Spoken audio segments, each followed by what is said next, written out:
नमस्कार, मेरा नाम आज़ाद कबीर है। आप देख रहे हैं नियो इंडिया न्यूज़।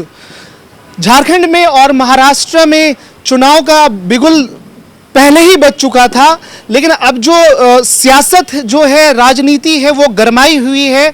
हम आपको बता दें कि इस वक्त नियो इंडिया न्यूज़ की जो टीम है वो झारखंड के कैपिटल में हम मौजूद हैं, रांची में हम मौजूद हैं। और हम आपको ये भी बता दें कि रांची में 7 विधानसभा सीटें हैं, उसमें से एक विधानसभा सीट जो है, असेंबली कॉन्स्टिट्यूएंसी जो है, वो है कांके विधानसभा सीट। इसका एक अपना ऐतिहासिक हिस्टोरिकल बैकग्राउंड भी है। यहाँ पे एक टूरिस्ट प्ले भी है जो कि अभी बना नहीं है। पतरातू जगह के बारे में बोला जाता है, यहाँ पे डैम है और एक पहाड़ी मंदिर भी है और भी बहुत कुछ चीज़ें हैं। ये तो हमारी जानकारी है, लेकिन यहाँ पे हम बात कर रहे हैं Bharatiya Janata party NDA alliance एक तरफ, दूसरी तरफ इंडिया अलायंस, जेएमएम और कांग्रेस। और अब हम आपको बात कर लें कि यहाँ पर ना ही एनडीए के कैंडिडेट हैं और ना ही इंडिया अलायंस के कैंडिडेट हैं। यहाँ पर एक युवा है, एक यूथ है जो कि एक अल्टरनेट है। यूथ पॉलिटिक्स में नहीं आते हैं, दूर रहते हैं पॉलिटिक्स से और एक्टिव पॉलिटिक्स में वो आना नहीं चाहते हैं। लेकिन बड़ी सरप्राइजिंग की बात है, हम आपकी एक ऐसे पर्सनालिटी से मुलाकात करवाने जा रहे हैं। यूथ हैं वो, दीपशिखा जी की हम बात कर रहे हैं और दीपशिखा जी के बारे में हम जानेंगे कि आखिर युवा होने के नाते वो कांके विधानसभा में चुनाव वो लड़ रही हैं। इस बार 2024 विधानसभा चुनाव लड़ रही हैं और क्या वो बदलाव लेकर के आना चाहती हैं। कांके विधानसभा में पब्लिक के क्या इश्यूज हैं, सारे मुद्दे हैं। और अगर आप जनता, कांके विधानसभा की जनता से हम बात कर रहे हैं कि अगर आपने युवा को मौका दिया, इनको दीपशिखा जी को मौका दिया, इन्हें जिताया, आपने एमएलए बनाया, तो आपके लिए मैडम, आपके लिए दीपशिखा जी क्या बदलाव लेकर के आएंगी, इनके विचार हम आप तक अभी पहुंचाते हैं। मैडम, स्वागत है दीपशिखा जी नियो इंडिया न्यूज़ में आपका। कैसे हैं? बहुत बढ़िया हैं। और सबसे पहले न्यू इंडिया न्यूज़ टीम को बहुत बहुत धन्यवाद कि आप रांची तक आए और हमें कवरेज कर रहे हैं।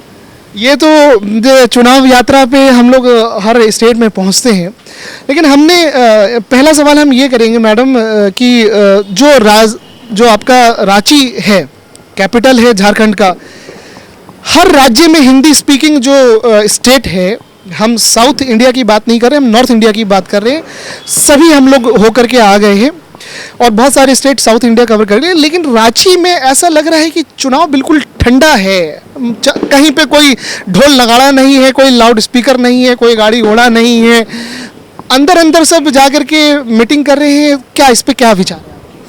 देखिए, सबसे पहले तो आप सभी को पता है कि जैसे ही चुनाव का ऐलान हुआ है और जो फर्स्ट फेज का इलेक्शन है उसमें काफ़ी कम समय दिया गया है और ये पूरी तरह से त्योहारों के बीच से ये चुनाव निकल रहा है। फेस्टिवल, हाँ, वो भी बड़ा फेस्टिवल है, दीपावली है, छठ का पर्व चल रहा है, तो शायद ये भी एक रीजन होगा और सभी प्रत्याशी के पास काफ़ी कम समय है। डेफिनेटली। अगला सवाल ये होगा मैडम कि जो युवा हैं, युवा राजनीति से दूर रहते हैं, तो आप राजनीति में आकर के क्या बदलाव करना चाहती है? बदलाव पे हम बाद में बात करेंगे, आप राजनीति में क्यों आई? तो देखिए, युवा राजनीति से दूर नहीं होते हैं। युवा राजनीति से इसलिए दूर रहते हैं क्योंकि राजनीति में परिवारवाद का, यहाँ पे परिवारवाद छाया हुआ है। आप किसी भी बड़े पार्टी को देख लीजिए, भाजपा हो, कांग्रेस हो, या तो वो किसी की, अगर महिला खासकर अगर किसी की बात करें, या तो वो किसी की बेटी है या तो किसी की बहन है, तभी वो राजनीति में है। हम जैसे युवा राजनीति में पीछे हट जाते हैं क्योंकि हम लोगों को परिवारवाद वाला जो राजनीति है उसमें पीछे ढकेल दिया जाता है। 2 फेज में इलेक्शन हो रहे हैं। फर्स्ट फेज में 13 नवंबर को होगा और सेकंड फेज में 20 नवंबर को होगा। रिजल्ट जो है वो 23 तारीख को आना है। हम ये सवाल आपसे अभी नहीं करेंगे कि सरकार किसकी बनेगी, वो लास्ट में आपसे हम पूछेंगे। अब हम बात करते हैं आपके विधानसभा की, आपके असेंबली कॉन्स्टिट्यूंसी की, कांके की। कांके में मैडम आप इस विधानसभा में क्या क्या प्रॉब्लम, क्या क्या इश्यूज, क्या क्या समस्याएं देखती हैं, क्या है? देखिए, कांके विधानसभा की बात करें तो कांके में अगर हम सबसे पहले बात करते हैं कि जो स्वास्थ्य की बात है ना, स्वास्थ्य है, शिक्षा है, ये सारे मुद्दे आज भी मूलभूत सुविधाओं से काके के जो जनता है वो वंचित है। अगर हम स्वास्थ्य की बात करें तो वहाँ जितने भी हॉस्पिटल्स हैं उन हॉस्पिटल्स में 24/7 का जो उनको सेवा दिया जाना है वो सेवा उपलब्ध नहीं है। स्कूलों की जो स्थिति है वो जर्जर स्थिति है। बच्चों को आज भी क्वालिटी एजुकेशन नहीं मिल रहा है। अगर हम फाउंडेशन लर्निंग न्यूमेरिकल की बात करें तो FLN में भी बच्चे, अगर आप क्लास 5 के बच्चों को भी देखें तो उनको अभी अल्फ़ाबेट आप न्यूमेरिकल वो पहचान नहीं पा रहे हैं। तो हम लोगों को लगता है कि इन क्वालिटी एजुकेशन की बात होनी चाहिए। जो प्राइमरी स्कूल के बच्चे हैं उनके लिए FLN का सही से FLN का वहाँ पे इम्प्लीमेंट हो। साथ ही जो मिडिल स्कूल के बच्चे हैं, हाई स्कूल के बच्चे हैं, जो कमज़ोर तबके से आते हैं, जिनको हम लोग घर पे स्कूल के बाद घर पे शिक्षा नहीं मिल पाती है, उन बच्चों के लिए एक्स्ट्रा क्लासेस होनी चाहिए। और स्वास्थ्य की बात करें तो आप सबसे पहले अगर हम बात करें कि कोई एक नया बच्चा हमारे इस दुनिया में आ रहा है तो हम सब चाहते हैं कि वो बच्चा स्वस्थ रहे, उसकी माँ स्वस्थ रहे। ये तब मुमकिन है जब आपके घर के पास उस माता की डिलीवरी की सुविधा उपलब्ध हो। सवाल यहाँ पर ये किया जाएगा क्योंकि आपने बेसिक हेल्थ की बात करी है यहाँ पर, तो जो कांके विधानसभा है, ठीक है, रांची में ये विधानसभा मेन सिटी से जो है वो अपना 15-20 किलोमीटर अंदर है। रिम्स भी है यहाँ पर और हॉस्पिटल भी है, सदर हॉस्पिटल भी है ये कैपिटल का। यहाँ इस विधानसभा में जो PHC होता है, प्राथमिक स्वास्थ्य केंद्र हिंदी में उसको कहते हैं और इंग्लिश में PSC कहते हैं, और हम CSC की बात कर लेते हैं, कम्युनिटी हेल्थ सेंटर थोड़ा PHC से उसका ऊपर हो जाता है, उसमें सुविधाएं ज़्यादा मिलती है। दोनों की स्थिति क्या है? देखिए, यहाँ दोनों की स्थिति बहुत बुरी है। अगर हम जो गांव लेवल पे स्वास्थ्य केंद्र है उन स्वास्थ्य केंद्रों पे बात करें तो आज आप इमेजिन करिए जो हमारी माताएं आज भुगत रही हैं। अगर किसी महिला को लेबर पेन हो जाता है आधी रात को तो वो वहाँ तक पहुँचने के बावजूद उसको सुविधा नहीं मिलती है। क्यों? क्योंकि वहाँ पे डॉक्टर नहीं है, कोई नर्स सही से नहीं है। जो सरकार को जो नियुक्ति करनी चाहिए थी नर्सों की, वो नियुक्ति सही से नहीं हो पाई है। इसलिए एक नर्स आपका कितने सारे जगहों पे प्रभार पे है। तो अगर इस तरह की सुविधा नहीं मिल पा रही है तो आपका PSC, CSC ये अभी तक हमारा जिस तरह से फंक्शन होना चाहिए वो फंक्शन नहीं हो पा रहा है।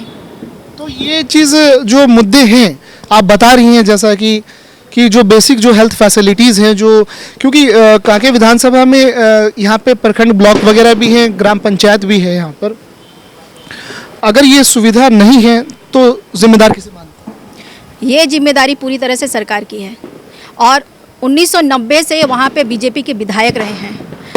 आप अगर विधायक हैं, आपकी जनता अगर 24/7 स्वास्थ्य की सुविधा उपलब्ध नहीं करा पा रहे हैं आप, तो आपको विधानसभा में बैठने का हक नहीं है। आपकी यहाँ पे जो सरकार है ना, BJP की सरकार रही है।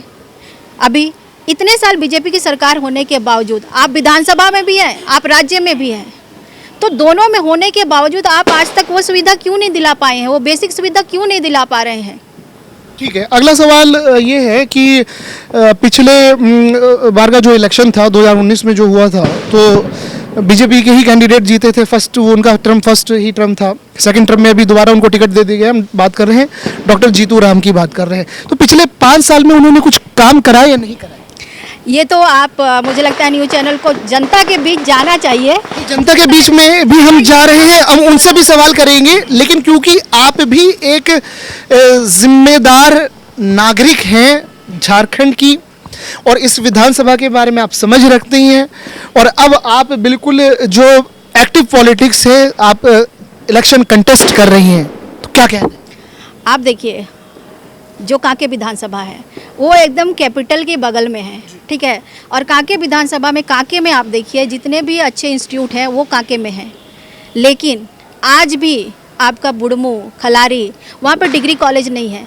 आज जब हम सभी जगह पे महिलाओं के लिए अलग कॉलेज खोला जा रहा है, वहाँ पे महिला और जो लड़के हैं सभी के लिए, दोनों युवा वर्ग के लिए आपका कॉलेज नहीं है, डिग्री कॉलेज। आप समझ सकते हैं कि जब अभी 2024 में जब हम इतने आधुनिक युग में जी रहे हैं कि यहाँ पे एआई आ गया है, हमारे बच्चे जो हैं, हम सभी आर्टिफिशियल इंटेलिजेंस की बात कर रहे हैं, लेकिन अभी भी यहाँ पे डिग्री कॉलेज नहीं है। जब डिग्री कॉलेज नहीं होने का परिणाम ये भुगत रहे हैं हमारे बच्चे कि क्लास 10th के बाद वो या तो दिहाड़ी मजदूरी करने को करना चाह रहे हैं, उनकी मजबूरी है, या तो वो किसी ऑटो चला रहे हैं, या तो सबसे बड़ी चीज़ आप देखोगे खलारी में, बुढ़मू में लोग पलायन कर रहे हैं। तो ये सारी जो चीज़ें हैं, मुद्दे हैं, उस पर अभी बात करने की ज़रूरत है। और अभी ये 5 साल जनता को 5 साल बाद एक और मौका मिला है। अगर जनता इस बार नहीं कर पाई तो ये जो मुद्दे हैं ना, वो उन मुद्दों पे समाधान नहीं आएगा। और मुझे लगता है कि विधायक जो आप चुन रहे हैं, तो आपका विधायक ऐसा हो जो विधानसभा में आपकी बातों को, आपके मुद्दे को वहाँ रख पाए। अगर आपका विधायक आपके मुद्दे को जानते हुए भी समाधान नहीं कर पा रहा है, तो आपको विधायक ऐसा चुनने का कोई मतलब नहीं है। अगर आपका विधायक जो है विधानसभा सत्र में आपके मुद्दे को नहीं रख रहा है, तो मुझे लगता है कि जनता को सोचने की ज़रूरत है कि इतने साल से आपने जिस विशेष पार्टी भाजपा के जिन विधायकों को आपने चुना है, उन विधायकों को अब भी वक्त है बदलने का और एक ऐसे युवा को विधायक चुनने का जो आपको, आपके मुद्दे को ना सिर्फ समझे, उन मुद्दों का समाधान कहाँ पे हो, इसकी वो पहचान रखता हो। आपका इंटरव्यू तो हम कर रहे हैं, ये सारी मुद्दे भी हैं, इश्यूज भी हैं, बहुत सारी बातें भी हैं, लेकिन मुझे ऐसा लग रहा है कि you are a good spoke person, you में भी है ना, एक प्रवक्ता भी अच्छी बन सकती हैं और गुड स्पीकर भी आप हैं। और लग रहा है कि विधानसभा में जाएंगे तो आप है ना सरकार की बखिया उधेड़ देंगी आप, अगर ओपोजिशन में रही हो तो। कैबिनेट वाला भी जो एक तड़का जो दिखता है ना कि कैबिनेट, जैसे आजकल कल्पना सोरेन जी छाई हुई हैं, तो थोड़ा सा वो लग रहा है। ये देखिए, अभी बातचीत का सिलसिला जारी रहेगा, अभी बहुत सारी बातें सामने आई हैं। एक छोटा सा एक शॉर्ट ब्रेक हम ले रहे हैं, फिर दोबारा हम वापस आएंगे। आप बने रहिए न्यू इंडिया न्यूज़ के साथ। चाय पे तो चर्चा होती ही रहती है, सुनते रहते हैं। मैडम की चाय है और ये हमारी चाय है, और प्राइम मिनिस्टर मोदी जी भी चाय पे चर्चा कर लेते हैं। मैडम, चाय पे चर्चा तो होती ही रहती है, लेकिन चर्चा होगी जनता की, जो कि सिर्फ और सिर्फ जनता के पास जो आम जनमानस है, 5 साल में उसको एक राइट दिया गया, कॉन्स्टिट्यूशन ने राइट दिया है वोट डालने का, और वो वोट डालने के बाद उसके पास कुछ नहीं बचता। वो अपनी मांग, अपनी डिमांड, अपने काम, अपनी ज़रूरतें पूरे नहीं करवा पाता है। वो 5 साल के लिए बेबस हो जाता है। कांके की क्या बेबसी है? देखिए, कांके की अगर हम बात करें, है ना, कांके के युवाओं की ही बात करते हैं हम। कांके के युवाओं की बेबसी ये है कि वो किसी तरह कॉलेज जा रहे हैं। वो जो लड़के हैं, लड़कियां हैं, कॉलेज जाने के बाद किसी तरह, एक तो कॉलेज नहीं है, लेकिन भी अगर वो किसी तरह रांची आके अपनी पढ़ाई पूरी कर रहे हैं, तो झारखंड के युवाओं की बेबसी ये है कि वो एग्ज़ाम दे रहे हैं, जितने भी गवर्नमेंट के कंपटीशन के एग्ज़ाम हैं उसमें पार्टिसिपेट तो कर रहे हैं, लेकिन उन एग्ज़ामों का रिज़ल्ट क्या।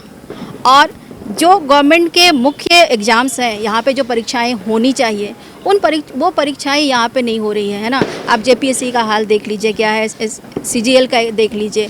आप यहीं पे देखिए, बगल में हमारा छत्तीसगढ़ साथ में हुआ था, है ना, छत्तीसगढ़ राज्य यहाँ पे साथ में अलग हुआ था। छत्तीसगढ़ राज्य के युवाओं को देखिए, वो कितनी अच्छे तरीके से, जैसे ही आपका उनका ग्रेजुएशन होता है, वो ग्रेजुएशन के बाद गवर्नमेंट के कंपटीशन के एग्ज़ाम में बैठते हैं, उनका सिलेक्शन होता है, अच्छे से जॉब कर रहे हैं। लेकिन हमारी झारखंड के युवा क्या कर रहे हैं?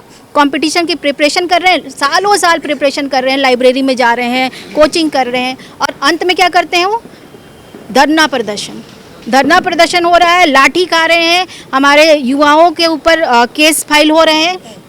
अब बताइए, हम नौकरी पाने के लिए हमारे युवा यहाँ पे धरना प्रदर्शन कर रहे हैं, लाठी खा रहे हैं, उसके साथ जो केस हो रहा है उनके ऊपर, कल को उनको अगर कंपटीशन के एग्ज़ाम में वो सफल भी हो गए, तो वहाँ जब कैरेक्टर सर्टिफिकेट मांगा जाएगा तो वहाँ पे उनको प्रॉब्लम है। तो सरकार ऐसी व्यवस्था क्यों बनाए रखी है? ऐसा क्या है कि हम यहाँ के युवाओं को सही तरीके से यहाँ पे नौकरी नहीं उपलब्ध करा सकते हैं? हम झारखंड के युवा कहाँ जाएंगे? हम यहाँ पे मांग कर रहे थे कि आपका जो तृतीय वर्ग है, चतुर्थीय वर्ग है, उनमें झारखंड के लोगों को यहाँ पे प्राथमिकता मिले, उस पर बात नहीं हो रही है। हम रोज़ यहाँ पे लाठी खा रहे हैं। अभी आप देखिए, सहायक पुलिस वाले यहाँ पे धरना प्रदर्शन कर रहे थे, हमारी आंगनवाड़ी सेविका दीदी धरना प्रदर्शन कर रही थी, हमारे भाई धरना प्रदर्शन कर रहे हैं, अपने कंपटीशन एग्ज़ाम के लिए पैदल मार्च कर रहे हैं। तो आप समझिए कि हमारी जो बेबसी है, युवाओं की बेबसी है, वो जो हमारे युवाओं का जो गुस्सा है ना, ये इस बार झारखंड को एक नया झारखंड दिलाएगा। और झारखंड नव निर्माण का जो संकल्प लिया है हम युवाओं ने, वो आपको इस विधानसभा में जरूर देखने को मौका मिलेगा। तो बड़ी बातें यहाँ पर निकल करके ये आई हैं कि जो युवा है और एक महिलाओं की हम बात कर लें, युवा एग्ज़ाम दे देता है और एग्ज़ाम देने के बाद उसको क्या चाहिए, उसको रिजल्ट चाहिए, उसको पेपर लीक नहीं चाहिए। और आप बता रही हैं कि वो धरना प्रदर्शन में उसको बैठना पड़ता है, यानी पेपर लीक हुआ, रिजल्ट डिले हुआ और उसको लाठी डंडा भी खाना पड़ रहा है और उसको एफआईआर भी हो रहा है। और दूसरी चीज़ क्या है कि फिर एफआईआर हो जाएगा तो फिर बाद में जब फाइनल जब रिजल्ट आएगा तो फिर बोलेगी जी यू आर नॉट फिट। बिल्कुल बिल्कुल फिट में चले जाएंगे। क्या लगता है कि कौन इसकी भरपाई करेगा? इसकी भरपाई तो सरकार को करनी पड़ेगी। और इसकी भरपाई अगर जनता चाहे तो इस विधानसभा चुनाव में नए लोगों को मौका देकर, युवा लोगों को मौका देके, जो आपका दर्द समझ सक रहे हैं, जो युवा आपको आपके साथ साथ कंपटीशन का एग्जाम जो युवा दे रहे हैं, है ना, उन्हीं में से जो आपके साथ में जनता के बीच में विधानसभा चुनाव के लिए प्रत्याशी बन के उभरे हैं, आपको ऐसे प्रत्याशी को मौका देना चाहिए ताकि वो आपकी बात विधानसभा सत्र में बात कर सके और जनता के बीच में जो समस्याएं हैं युवाओं की, महिलाओं की, उन समस्याओं पे बात हो। सोरेन सरकार ने अपनी चुनावी घोषणा पत्र में बोला था कि 5 लाख युवाओं को रोजगार देंगे। आप युवा हैं और आप अब प्रतिनिधि भी बन गई हैं, कितने लोगों को, कितने युवाओं को रोजगार मिला या नहीं मिला? मुझे याद नहीं है, अभी नंबर याद नहीं। आइडिया, मतलब अगर हम ये बात करें कि रोजगार मिला या नहीं मिला, पब्लिक के बीच में हम जा रहे हैं तो कह रहे हैं कि युवा तो बेरोजगार है, हमें रोजगार ही नहीं मिल रहा है। देखिए, सहमत है इस बात से? देखिए, अभी चुनाव के कुछ दिन पहले सरकार ने कुछ युवाओं को रोजगार दिया है, लेकिन कुछ युवाओं को रोजगार दिया है, लेकिन क्या इसकी भरपाई हो पाई है कि हमारे झारखंड के जो युवा अभी रोजगार के लिए भटक रहे हैं, उन सारे युवाओं को जब तक सभी 100% युवा जो बेरोजगार हैं उनको नौकरी नहीं मिल जाती है, तो मुझे लगता है कि इस जो आप कुछ लोगों को नौकरी दे रहे हैं उससे भरपाई नहीं हो पाएगा। यहाँ पे हम बात करेंगे क्योंकि दो फीमेल हमें मिली थी जो कॉलेज गर्ल थी। उन बच्चियों ने, उन्होंने ये बात बताई थी कि हम गवर्नमेंट जॉब की तैयारी कर रहे हैं, जैसा कि आपने अभी बताया कि रिजल्ट डिले होता है, पेपर लीक होता है, और बोले कि रोजगार हमें नहीं मिला है। और उन्होंने चिंता जताई थी, ऑन रिकॉर्ड हमारे पास वो रिकॉर्ड है, वो कि महिला जो है, वो महिला लड़कियाँ, बच्चियाँ, वो अपने आप को सुरक्षित महसूस नहीं करती हैं। सहमत है इस बात से? देखिए, अगर हम महिलाओं की बात करें तो हम महिलाओं की एक वेदना समझें। अभी कुछ दिनों में आपने देखा होगा कि हमारे झारखंड में महिलाओं को एक ग्रुप बना के बाहर जॉब के लिए भेजा जा रहा है। तो मेरा मानना है कि अगर हम झारखंड की महिलाओं को यहाँ से बाहर बेंगलोर भेज रहे हैं, महाराष्ट्र भेज रहे हैं या किसी और जगह लोकेशन पे भेज रहे हैं, वो जो हमारी बहनें हैं मात्र 5 से 10 हज़ार की नौकरी कर रही है बेंगलोर में। और आज के डेट में बेंगलोर में रहने का खर्च ही इतना ज़्यादा है कि आप 5 से 10 हज़ार में वहाँ की जो बहनें हैं, जो वहाँ के भाई जो वहाँ गए हैं, वो किस स्थिति में रह रहे होंगे। तो अगर बेंगलोर में, मेरा मानना है कि जब आईटी हब बेंगलोर में बन सकता है तो आप हमारे यहाँ राजधानी कैपिटल जो है हमारा, रांची में क्यों नहीं बन सकता? हमारे पास संसाधन है, हमारी सरकार, मुझे लगता है कि हमारे सरकार में बहुत सारे पढ़े लिखे लोग हैं, तो कम से कम उनको, मैंने आज तक नहीं सुना कि हम आईटी हब की बात करें। हम क्यों नहीं सोच पा रहे हैं इस तरह से? आईटी हब की बात करेंगे तो हमारे जो बच्चे यहाँ से बाहर जा रहे हैं, कम से कम लायन रुकेगा। यहाँ पे आपने बोला कि ये ना ऑर्गेनाइज तरीके से है ना महिलाओं को यहाँ से जॉब के लिए भेजा जाता है बेंगलोर। हमारे पास इस तरह की भी जानकारी है कि महिलाओं का ह्यूमन ट्रैफिकिंग भी किया जाता है। इस पे आप क्या कहेंगे? बिल्कुल, यहाँ पे अगर झारखंड की बात करें तो ह्यूमन ट्रैफिकिंग जो है बहुत बड़े स्तर पे चल रही है, जिस पे कोई बात नहीं करना चाहता है। और जबकि यहाँ से आपको, अगर हम लोग, मैं झारखंड की हूँ, जब मैंने टिस मुंबई से पढ़ाई की तो टिस मुंबई में जब मैंने अपना लोकेशन बताया झारखंड, तो सभी का कहना था कि वहाँ से आपका तो यहाँ, वहाँ से बड़े बड़े शहरों में, है ना, बड़े बड़े नगरों में, जो महानगर हैं, उन महानगरों में हमारी जो बहनें हैं वो दही का काम करती हैं। तो आप आज यहाँ पलायन हो रहा है, वो किसी सरकार के मैनिफेस्टो में क्यों नहीं आता है? क्यों हम पलायन नहीं रोक सकते हैं? क्यों जो हमारी बहनें जो वहाँ पे 500 रुपए का काम कर रही है, दाई का काम कर रही है, जिनको मान सम्मान नहीं मिल रहा है, बहुत सारी बच्चियाँ ऐसी हैं जो यहाँ से जाने के बाद वापस नहीं आ पाती हैं। हम क्या ऐसे लोगों को ट्रैक नहीं कर सकते हैं जो यहाँ से बच्चियों को लेके जा रहे हैं? क्या हम उनको वापस लेके नहीं आ सकते हैं? क्या जो बच्चियाँ अभी यहाँ तैयार बैठी हैं, जो यहाँ पे तैयार बैठी है 10वीं के बाद आगे पढ़ाई करने के लिए, तो वो मजबूरीवश यहाँ की जो शिक्षा की व्यवस्था है, जो सरकार की व्यवस्था है महिलाओं के लिए, युवाओं के लिए, उस व्यवस्था का मार है युवाओं के लिए कि आज वो मजबूर है यहाँ से पलायन करने के लिए और सिर्फ 500,000 रुपये की नौकरी करने लिए दाई का काम कर रही हैं बाहर में। हमारे 500,000 की बात आ गई, महिलाओं को सम्मान नहीं मिल रहा, 500,000 रुपये की नौकरी के लिए वो बाहर पलायन कर रही हैं। बात कर लेंगे क्योंकि आप महिला हैं। क्या आपको लगता है कि मैया योजना या गो दीदी 1,000 रुपये दे देना, 2,000 रुपये दे देना, ये 1,000-2,000 रुपये से परिवार का पेट भर जाता है क्या आज के समय में? मेरा मानना है अगर आप महिला को सशक्त करना चाहते हैं, अगर आप महिला को मान सम्मान देना चाहते हैं, अगर आप महिला को, आपकी बेटी को बचाना चाहते हैं, उसको सबसे पहले स्कूल से क्वालिटी एजुकेशन दीजिए, स्कूल से आप उसको कॉलेज तक जाने का सफ़र तय करने दीजिए और कॉलेज के बाद महिलाओं को वोकेशनल ट्रेनिंग जो होता है हमारे, जो उन ट्रेनिंग्स के लिए उनको ट्रेंड करिए और उस ट्रेनिंग के बाद उनके पढ़ाई के बाद उनके लिए आप रांची में, झारखंड में नौकरी की व्यवस्था कराए सरकार। और अगर ऐसा सरकार अब सोच पाए तो हमारी जो समस्या है, जो पलायन हो रहा है, वो समस्याओं का समाधान यहीं पे होगा। यहाँ पर अब हम क्योंकि 4-5 पॉइंट पे, 4-5 बिंदुओं पे बात हो गई है, शिक्षा पे बात हो गई है। आपने बताया कि कांके में शिक्षा व्यवस्था सही नहीं है, बेसिक प्राइमरी से लेकर के कॉलेज डिग्री लेवल तक। आपने मेडिकल फैसिलिटी पे बात करी, आपने ये बोला कि यहाँ पे जो डिलीवरी का जो लेबर पेन वगैरह हो जाता है, प्रेगनेंसी होती है, तो यहाँ पे कोई उचित व्यवस्था नहीं है। CSC PSC यहाँ पे सक्षम नहीं है, दिक्कत है। यहाँ पे रोड सड़कें यहाँ पे अच्छे नहीं है। रोजगार पे बात हो गई, युवा बेरोजगारी है, एग्ज़ाम दे देते हैं, नहीं वो उनका रिजल्ट नहीं आ रहा, उन्हें जॉब अपॉइंटमेंट नहीं मिल रहा। चुनाव के टाइम पे भले ही कुछ लोगों को नियुक्त कर दिया जाए, अलग बात है। थोड़ा किसानों पे बात कर लेते हैं क्योंकि कांके विधानसभा में कृषि भी होती है, थोड़ी सही है मेरे को जानकारी? बिल्कुल एकदम सही जानकारी है। तो अगर कृषि की बात करें तो हम सभी लोग मानना है, किसान अगर पूरे साल सिर्फ एक बार खेती कर रहा है तो ये परंपरा हमारे बहुत बुजुर्गों से चली आ रही है। जो हमारे जो बुजुर्ग थे वो सारे एक फसल की तैयारी करते थे, लेकिन आज आधुनिक युग में समय है 3 फसल अपनाने की। तो अगर 3 फसल हम अपनाने की बात कर रहे हैं तो हम लोग चाहेंगे कि अगर हमारे किसान 3 फसल पे काम कर रहे हैं तो वहाँ पे कोल्ड स्टोरेज भी हो। लेकिन हमारे कांके विधानसभा में आपका कोल्ड स्टोरेज की कोई फैसिलिटी नहीं है। किसानों को जो उनके खेत में पानी जाता है उसके लिए सरकार की तरफ से योजनाएं होती है, चेक डैम बनाने की, तालाब बनाने की।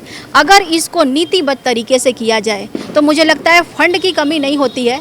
बस उन फंड को आप कैसे विधिवत तरीके से यूटिलाइज कर पाए, इस पे बात करनी चाहिए। आज आप देखोगे कि जितने भी फंड है सरकार के, उन फंड का सही तरीके से खर्च नहीं होता है। हम क्यों 40% खर्च कर रहे हैं? अगर चेक डैम चाहिए कहीं, हम उस चेक डैम का विधिवत तरीके से हम क्यों नहीं कर सकते हैं? बुढ़मू में अगर किसी को चेक डैम चाहिए, हमारी जनता है, हमारी जनता बताए कि उनको चेक डैम कहाँ चाहिए, हमारी जनता बताए कि उनको तालाब कहाँ चाहिए। ये हम प्रतिनिधियों की जिम्मेवारी है कि हम अपने जनता के खेतों तक पानी की सुविधा उपलब्ध करा पाएँ।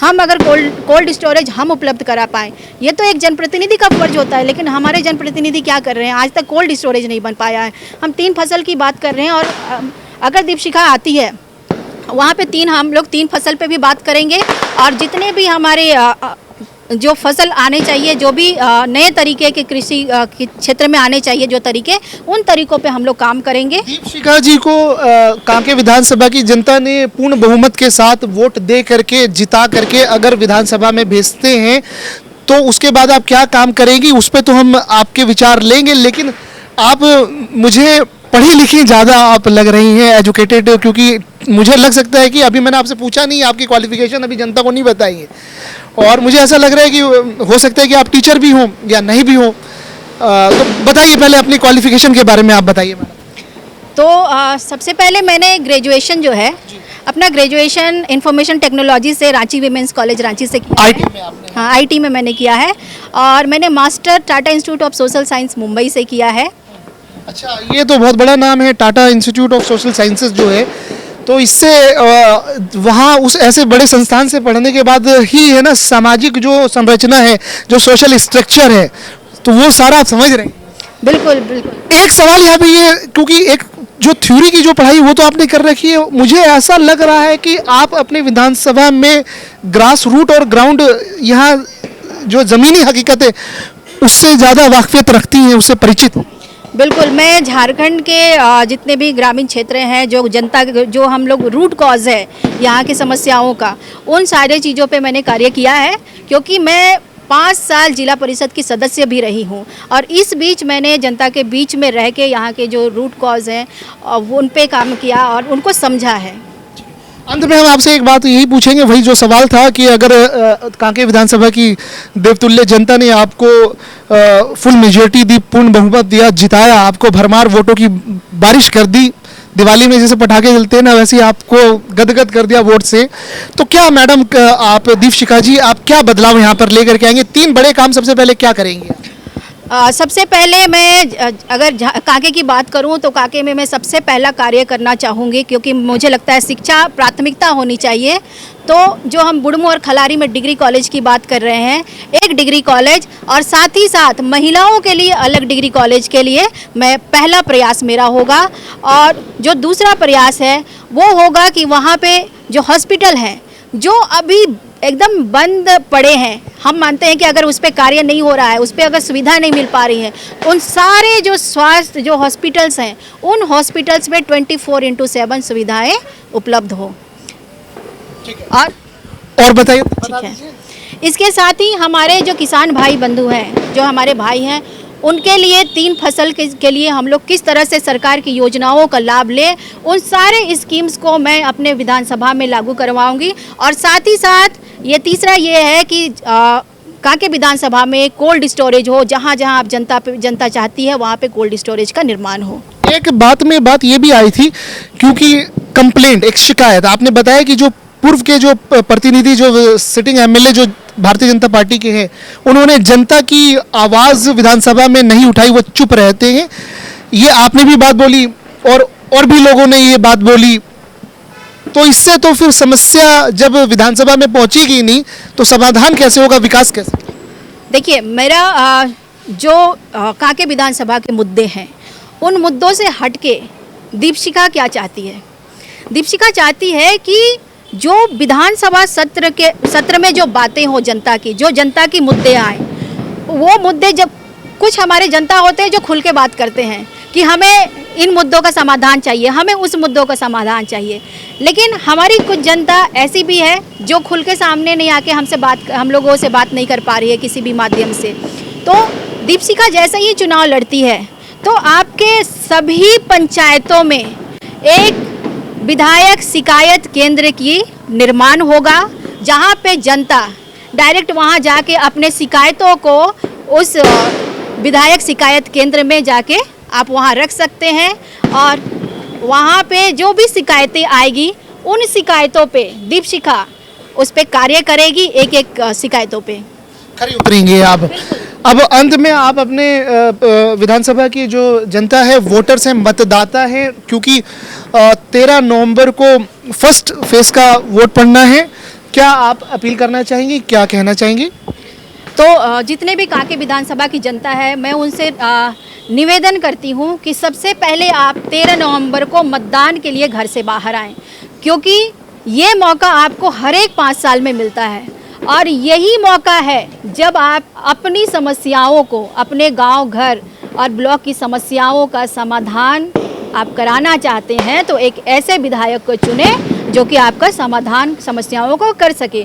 13 नवंबर को आप सभी घर से बाहर निकलें और दीपशिखा कुमारी, जो कि आपकी बेटी, बहन और एक युवा लड़की आपके सामने है, जो आपकी समस्याओं के समाधान करने के लिए तत्पर है, और उसको आप कर्म संख्या 12 में मेरा हेलमेट छाप है, उसमें वोट करें और भारी से भारी मतों में मुझे विजय बनाए, ताकि आपकी जो समस्याएं हैं उन समस्याओं का समाधान हो और झारखंड में एक नए झारखंड का निर्माण हो, युवाओं के झारखंड का निर्माण हो, ताकि जो भी समस्याएं यहाँ पे हैं उन समस्याओं का हम समाधान कर सकें।